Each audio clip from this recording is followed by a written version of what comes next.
हिंगोर में हलंदड़ मंशियात ख़िलाफ़ शहरनि जो एहतजाजी मुज़ाहिरो।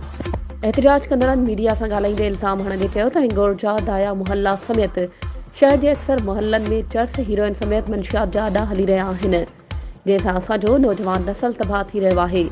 केतिरा ई भेरा पुलिस खे चयो आहे, पर पुलिस कख भनी बीणो नाहे कयो। एहतजाज कंदड़नि DIG सखर SSP खैरपुर खां मुतालबो कयो त हिंगोर थाणे ते सालनि खां मुक़रर थियल पुलिस एहलकार ॾोहारनि ऐं मंशियात हलाईंदड़नि जा सहूलियतकार आहिनि। हुननि खे हिंगोर थाणे तां हटाए मंशियात हलाईंदड़नि ख़िलाफ़ कार्रवाई करे नौजवान नसल खे बचायो वञे, न त एहतजाज जो दाइरो वधायो वेंदो। ॿिए पासे पुलिस जो चवणु आहे त असां SSP खैरपुर जे हुकुम मूजिबि मंशियात ऐं सोपारियूं हलाईंदड़नि ख़िलाफ़ कार्रवाई करे केस दाख़िल कया आहिनि ऐं शहरी मंशियात फरोशनि जा नाला वाज़े कनि त असां कार्रवाई कंदासीं।